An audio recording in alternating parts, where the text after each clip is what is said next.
ನಮಸ್ಕಾರ ಸ್ನೇಹಿತರೆ, ನಾನು ಡಾಕ್ಟರ್ ಸದೀಪ್ ಅಂತ. ನಮ್ಮ ಚಾನಲಲ್ಲಿ ಆರೋಗ್ಯದ ಬಗ್ಗೆ, ರೋಗದ ಲಕ್ಷಣಗಳ ಬಗ್ಗೆ, ಮನೆಮದ್ದುಗಳ ಬಗ್ಗೆ ಮತ್ತು ಮಾನವನ ಸರ್ವಾಂಗೀಣ ಬೆಳವಣಿಗೆಗಳ ಬಗ್ಗೆ ನಾನು ವೀಡಿಯೋ ಮಾಡಿ ಹಾಕ್ತಾ ಇರ್ತೀನಿ ಸ್ನೇಹಿತರೆ. ಈ ವಿಷಯಗಳಲ್ಲಿ ನಿಮ್ಗೆ ಏನಾದ್ರು ಆಸಕ್ತಿ ಇತ್ತು ಅಂತ ಹೇಳಿದರೆ ನಮ್ಮ ಚಾನಲ್ನ ಲೈಕ್ ಮಾಡಿ, ಶೇರ್ ಮಾಡಿ, ಸಬ್ಸ್ಕ್ರೈಬ್ ಮಾಡಿ. ಇವತ್ತಿನ ವಿಷಯ TMJ ಪೇಯ್ನ್, ಟೆಂಪರೋ ಮ್ಯಾಂಡಿಬ್ಯುಲರ್ ಜಾಯಿಂಟ್ನ ನೋವು. ಟೆಂಪರೋ ಮ್ಯಾಂಡಿಬ್ಯುಲರ್ ಜಾಯಿಂಟ್ನ ನೋವು ನಮ್ಮ ಮುಖದಲ್ಲಿ ಆಗುತ್ತೆ ಸ್ನೇಹಿತರೆ. ಇದಕ್ಕೆ ಟೆಂಪರೋ ಮ್ಯಾಂಡಿಬ್ಯುಲರ್ ಜಾಯಿಂಟ್ ಅಂತ ಹೇಳ್ತೀವಿ. ಕನ್ನಡಕ್ಕೆ ಅನುವಾದ ಇರದೇ ಕಾರಣದಿಂದ ಈ ಟೆಂಪರೋ ಮ್ಯಾಂಡಿಬ್ಯುಲರ್ ಜಾಯಿಂಟ್ ಅಂತಲೇ ನಾನು ನಿಮಗೆ ತಿಳಿಸ್ತಾ ಇದ್ದೀನಿ ಸ್ನೇಹಿತರೆ. ಇದು ಮುಖದಲ್ಲಿ ಇರ್ತಕ್ಕಂಥ ಒಂದು ಕೀಲು, ಇಲ್ಲಿರುವಂತಹ ಕೀಲು, ಇದಕ್ಕೆ ಟೆಂಪರೋ ಮ್ಯಾಂಡಿಬ್ಯುಲರ್ ಜಾಯಿಂಟ್ ಅಂತಲೂ ನಾವು ಹೇಳ್ತೀವಿ.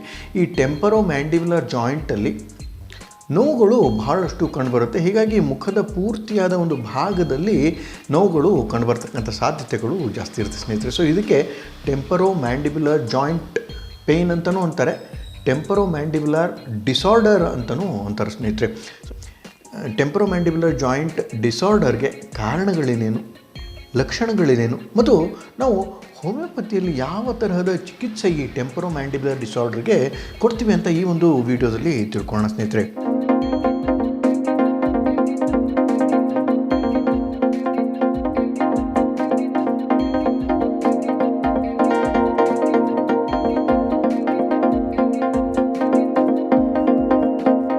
ಟೆಂಪರೋ ಮ್ಯಾಂಡಿಬ್ಯುಲರ್ ಡಿಸಾರ್ಡರ್ ಅಂತ ಹೇಳಿದರೆ ನಾನು ಆಗಲೇ ಹೇಳ್ದಂಗೆ ಇದು ಒಂದು ತರಹದ ಮುಖದಲ್ಲಿ ಇರ್ತಕ್ಕಂಥ ಒಂದು ಕೀಲು.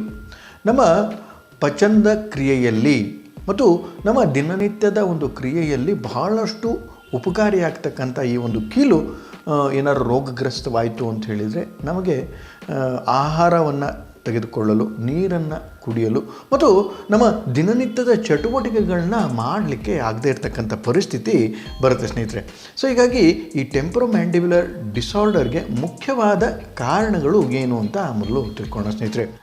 ಈ ಒಂದು ರೋಗಕ್ಕೆ ಮುಖ್ಯವಾದ ಕಾರಣ ಏನು ಅಂತ ಹೇಳಿದರೆ ಜೆನೆಟಿಕಲ್ ಡಿಸೀಸಸ್, ಆನುವಂಶಿಕವಾಗಿ ಬರ್ತಕ್ಕಂಥ ಒಂದು ರೋಗಗಳು ಏನಾದ್ರು ಇತ್ತು ಅಂದರೆ ಈ ಒಂದು ಟೆಂಪರೋ ಮ್ಯಾಂಡಿಬ್ಯುಲರ್ ಜಾಯಿಂಟ್ನ ರೋಗಗ್ರಸ್ತವಾಗಿ ಡಿಸಾರ್ಡರ್ ಆಗುವಂಥ ಚಾನ್ಸಸ್ಸು ಭಾಳ ಇರುತ್ತೆ ಅಂತ ನಾನು ನಿಮಗೆ ತಿಳಿಸ್ತಾ ಇದ್ದೀನಿ ಸ್ನೇಹಿತರೆ.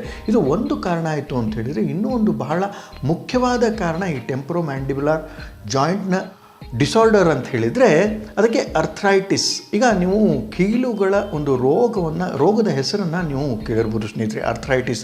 ಈಗ ಮೊಣಕಾಲಲ್ಲಿ ಕೀಲುಗಳ ನೋವಾಗುತ್ತೆ, ಮೊಣಕೈಯಲ್ಲಿ ಕೀಲುಗಳ ನೋವಾಗುತ್ತೆ, ಅರ್ಥ್ರೈಟಿಸ್ ಆಗಿದೆ ಅಂತಲೂ ಹೇಳ್ತಾರೆ.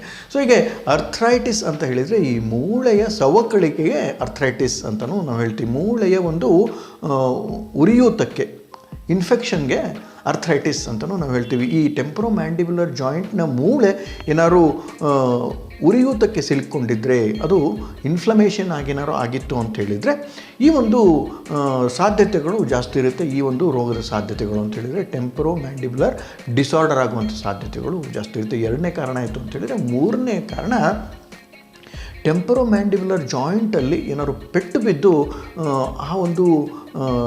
ಆ ಒಂದು ಭಾಗದಲ್ಲಿ ಮೂಳೆಗಳು ಕೆಲಸ ಮಾಡಿದಾಗೆ ಆಗುವಂಥ ಸಾಧ್ಯತೆಗಳು ಜಾಸ್ತಿ ಇರುತ್ತೆ ಸ್ನೇಹಿತರೆ. ಯಾಕೆ ಅಂತಂದರೆ ಏನು ಆಕ್ಸಿಡೆಂಟಲ್ಲಿ ಪೆಟ್ಟು ಏನಾದ್ರು ಮುಖದ ಮೇಲೆ ಬಿದ್ದಿತ್ತು ಅಂತ ಹೇಳಿದರೆ, ಹೀಗೆ ಹಲವಾರು ಕಾರಣಗಳಿಂದ ಈ ಟೆಂಪರೋ ಮ್ಯಾಂಡಿಬ್ಯುಲರ್ ಜಾಯಿಂಟಲ್ಲಿ ಏನಾದ್ರು ಹೊಡೆತ ಬಿದ್ದು ಆದ್ರೂ ಸಹಿತ ಈ ಒಂದು ಟೆಂಪರೋ ಮ್ಯಾಂಡಿಬ್ಯುಲರ್ ಜಾಯಿಂಟ್ ಡಿಸಾರ್ಡರ್ ಆಗುವಂತಹ ಸಾಧ್ಯತೆಗಳು ಜಾಸ್ತಿ ಇರುತ್ತೆ ಸ್ನೇಹಿತರೆ. ಇದು ಮೂರನೇ ಕಾರಣ ಆಯಿತು ಅಂತ ಹೇಳಿದರೆ, ಇನ್ನೂ ಒಂದು ನಾಲ್ಕನೇ ಕಾರಣ ಈ ಟೆಂಪರೋ ಮ್ಯಾಂಡಿಬ್ಯುಲರ್ ಜಾಯಿಂಟ್ನ ಅಕ್ಕಪಕ್ಕದಲ್ಲಿ ಇರ್ತಕ್ಕಂಥ ನರಮಂಡಲದ ರೋಗ ಏನಾರು ಇತ್ತು ಅಂದ್ರೂ ಸಹಿತ ಈ ಟೆಂಪರೋ ಮ್ಯಾಂಡಿಬ್ಯುಲರ್ ಜಾಯಿಂಟ್ ಪೇಯ್ನ್ಸ್ ಬರುವಂಥ ಸಾಧ್ಯತೆಗಳು ಜಾಸ್ತಿ ಇರುತ್ತೆ ಸ್ನೇಹಿತರೆ. ಸೊ ಹೀಗಾಗಿ ಇದಿಷ್ಟು ಕಾರಣಗಳು ಈ ಟೆಂಪರೋ ಮ್ಯಾಂಡಿಬ್ಯುಲರ್ ಡಿಸಾರ್ಡರ್ನ ರೋಗಕ್ಕೆ. ಸೊ ಇದು ಕಾರಣಗಳಾಯಿತು ಅಂತ ಹೇಳಿದರೆ, ಇದರಲ್ಲಿ ಬರ್ತಕ್ಕಂಥ ಲಕ್ಷಣಗಳೇನೇನು ಅಂತ. ಈ ಲಕ್ಷಣಗಳು ಒಂದೊಂದಾಗಿ ನಾವು ನೋಡ್ತಾ ಹೋದ್ವಿ ಅಂತ ಹೇಳಿದರೆ ಬಹಳಷ್ಟು ನೋವು ನಮ್ಮ ದಿನನಿತ್ಯದ ಚಟುವಟಿಕೆಗಳಲ್ಲಿ ಬರುವಂಥದ್ದು ಸರ್ವೇಸಾಮಾನ್ಯ ಸ್ನೇಹಿತರೆ. ಯಾಕೆ ಅಂತ ಹೇಳಿದರೆ, ನಾವು ಆಹಾರವನ್ನು ಸೇವಿಸುವಾಗ, ನೀರನ್ನು ಕುಡಿಯುವಾಗ ಈ ಟೆಂಪರೋ ಮ್ಯಾಂಡಿಬ್ಯುಲರ್ ಜಾಯಿಂಟ್ ಏನಾಗಿರುತ್ತಲ್ಲ, ಇದು ಮೂಮೆಂಟ್ ಆಗ್ತಾ ಇರುತ್ತೆ. ಸೊ ಈ ಮೂಮೆಂಟ್ ಏನಾದ್ರು ಆಗದೇ ಇದ್ರೂ ಸಹಿತ ಇದು ಒಂದು ಲಕ್ಷಣ ನಮ್ಮ ಟೆಂಪರೋ ಮ್ಯಾಂಡಿಬ್ಯುಲರ್ ಜಾಯಿಂಟ್ನ ರೋಗಗ್ರಸ್ತವಾಗಿದೆ ಅಂತ.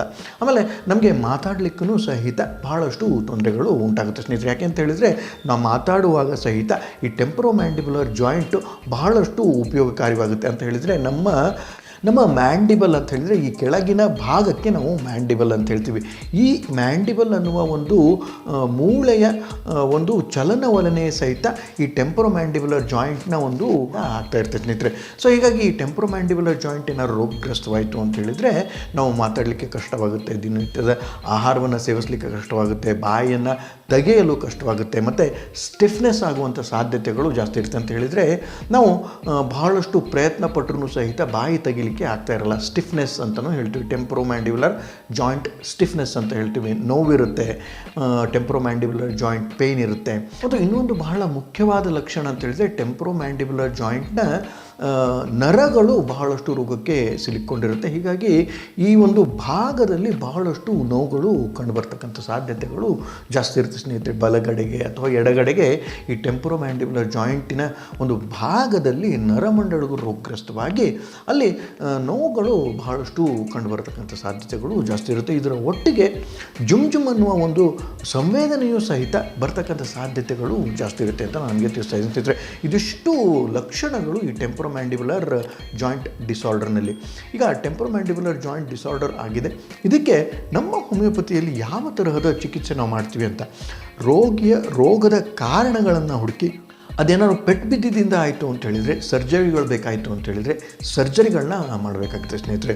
ಅದು ಪೆಟ್ಟಲ್ಲ, ಬೇರೆ ಯಾವುದೋ ಕಾರಣಗಳಿಂದ ಈ ಟೆಂಪೊರೊಮ್ಯಾಂಡಿಬುಲರ್ ಜಾಯಿಂಟ್ನ ರೋಗಗ್ರಸ್ತವಾಗಿದೆ, ಅರ್ಥ್ರೈಟಿಸ್ ಆಗಿದೆ, ಜೆನೆಟಿಕಲ್ ಡಿಸಾರ್ಡರ್ ಇದೆ, ಮತ್ತು ಬೇರೆ ಯಾವುದೇ ತರಹದ ಕಾರಣಗಳ ಏನಾದ್ರು ನಮಗೆ ಸರಿಯಾಗಿ ಗೊತ್ತಾಯಿತು ಅಂತ ಹೇಳಿದರೆ ಆ ಕಾರಣಗಳನ್ನ ಸರಿಯಾಗಿ ಚಿಕಿತ್ಸೆಗೊಳಿಸಿ ಪೂರ್ತಿಯಾಗಿ ಈ ಟೆಂಪೊರೊಮ್ಯಾಂಡಿಬುಲರ್ ಡಿಸಾರ್ಡರ್ನ ಗುಣಮಾಡುವಂಥ ಒಂದು ಸಾಧ್ಯತೆ ನಮ್ಮ ಹೋಮಿಯೋಪತಿಯಲ್ಲಿದೆ ಅಂತ ನನಗೆ ತಿಳಿಸ್ತಾ ಇದ್ದೀನಿ ಸ್ನೇಹಿತರೆ. ಈ ಟೆಂಪೊರೊಮ್ಯಾಂಡಿಬುಲರ್ ಜಾಯಿಂಟ್ನ ಡಿಸಾರ್ಡರ್ಗೆ ನಮ್ಮ ಹೋಮಿಯೋಪತಿಯಲ್ಲಿ ಸರ್ವೇಸಾಮಾನ್ಯವಾಗಿ ಉಪಯೋಗಿಸ್ತಕ್ಕಂಥ ಒಂದಿಷ್ಟು ಔಷಧಿಗಳು ಕೆಲ್ಕೇರಿಯಾ ಕಾರ್ಬೋಲೈಕೋಪೋಡಿಯಮ್ಮು, ಸಲ್ಫರು, ಫಾಸ್ಫರಸ್ಸು, ಮತ್ತು ಮೂಳೆಗಳ ರೋಗಗಳಿಗೆ ಬಹಳಷ್ಟು ಒಳ್ಳೆಯಾದ ಔಷಧಿಗಳು ನಾವು ಇದಕ್ಕೆ ಉಪಯೋಗಿಸ್ತೀವಿ. ಕೆಲ್ಕೇರಿಯಾ ಫ್ಲೋರ್ ಅಂತ ಒಂದು ಒಳ್ಳೆಯ ಮೆಡಿಸಿನ್ ಇದೆ, ಅದು ಮೂಳೆಯ ಒಂದು ರೋಗಗಳಿಗೆ ಬಹಳಷ್ಟು ಉಪಯೋಗಕಾರಿಯಾಗುತ್ತೆ. ಸೊ ಹೀಗೆ ಹೆಕ್ಲಾ ಅಂತ ಒಂದು ಮೆಡಿಸಿನ್ ಇದೆ. ಹೀಗೆ ಹಲವಾರು ಔಷಧಿಗಳು ನಮ್ಮ ಹೋಮಿಯೋಪತಿಯಲ್ಲಿದೆ ಈ ಟೆಂಪೊರೊಮ್ಯಾಂಡಿಬುಲರ್ ಜಾಯಿಂಟ್ನ ಡಿಸಾರ್ಡರ್ಗೆ ಅಂತ ನನಗೆ ತಿಳಿಸ್ತಾ ಇದ್ದೀನಿ ಸ್ನೇಹಿತರೆ. ಇದಿಷ್ಟು ಮಾಹಿತಿ TMJ ಡಿಸಾರ್ಡರ್ಗೆ. TMJ ಡಿಸಾರ್ಡರ್ ಅಂತ ಹೇಳಿದರೆ ಟೆಂಪೊರೊಮ್ಯಾಂಡಿಬುಲರ್ ಜಾಯಿಂಟ್ ಡಿಸಾರ್ಡರ್ ಅಂತಲೂ ನಾವು ಹೇಳ್ತೀವಿ ಸ್ನೇಹಿತರೆ.